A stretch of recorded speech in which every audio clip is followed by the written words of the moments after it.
Hello friends, welcome back to my channel. मित्रांनो, आज आम्ही सावित्रीच्या लेखी निबंध मराठी या विषयावर निबंध मराठीमध्ये पाहणार आहोत. तरी हा निबंध तुम्हाला आवडेल अशी आशा करून आपण निबंधाला सुरुवात करूया. चला तर मग बघूया.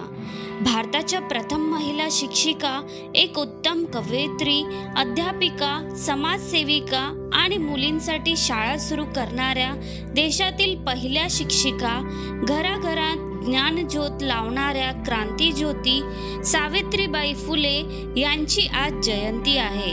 त्यांनी घेतलेला स्त्री शिक्षणाचा वसा आज त्यांच्या लेखी अगदी समर्थपणे पुढे नेत आहेत. सावित्रीबाईंचा जन्म सातारा येथे झाला. 19व्या शतकात जेव्हा समाजात ब्राह्मणांचे वर्चस्व होते, तेव्हा समाजात खूप विषमता होती. अस्पृश्य जाती पाती, सती प्रथा, बालविवाह, अनिष्ट रूढी परंपरा यांनी समाज वेढलेला होता. त्या काळात मुलींना शिक्षण दिले जात नव्हते. समाज सुधारक महात्मा ज्योतिबा फुले हे सावित्रीबाईंचे पती. त्यांना समाजातील विषमतेची जाणीव झाली.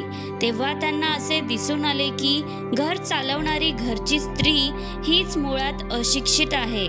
घरातील स्त्री अशिक्षित असल्यास कुटुंब कसे शिक्षित होईल?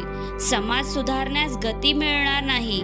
म्हणून त्यांनी ठामपणे स्त्री शिक्षणाचा निर्णय घेतला. त्यांनी योजनेला स्वतःच्याच घरापासून सुरुवात केली. त्यांनी त्यांची पत्नी सावित्रीबाई फुले यांना शिकविले.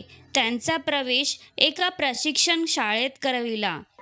समाजाच्या इतक्या विरोधानंतर देखील सावित्रीबाईंनी आपले शिक्षण पूर्ण केले.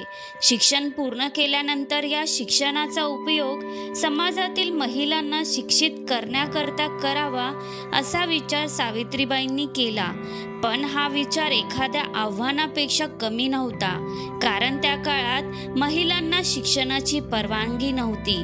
दोघांनी मुली गोळा करून मुलींची शाळा सुरू केली. आज प्रत्येक क्षेत्रात आज महिला आघाडीवर दिसत आहेत. अनेक ठिकाणी ती पुरुषाच्या खांद्याला खांदा लावून काम करत आहे. शिक्षण क्षेत्रात वकिली, व्यवसाय, डॉक्टर, इंजिनियर, पोलीस व इतर क्षेत्रात महिला अग्रेसर दिसत आहेत. सावित्रीबाईंनी महिला शिक्षणामध्ये दिलेले योगदान अतुलनीय आहे.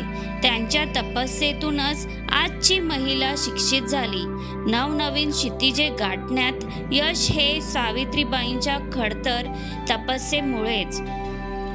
सावित्रीबाई फुले नसत्या तर आज इंदिरा गांधी पंतप्रधान, कल्पना चावला अंतराळवीर, सानिया मिर्झा खेळाडू याही झाल्या नसत्या. सावित्रीबाई नसत्या तर आजची नारी आधुनिक झाली नसती. तिची धाव फक्त घराच्या कुंपणापर्यंतच मर्यादित राहिली असती. फक्त चूल आणि मूल हेच तिचे विश्व राहिले असते. म्हणूनच आम्ही आदराने व गर्वाने म्हणतो, आम्ही सावित्रीच्या लेकी. तर मित्रांनो, आजचा हा निबंध तुम्हाला आवडला असेल तर तुमच्या मित्रांना शेअर करायला विसरू नका.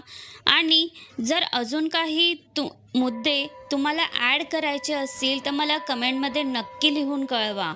आणि चॅनलला सबस्क्राईब करायला विसरू नका. धन्यवाद.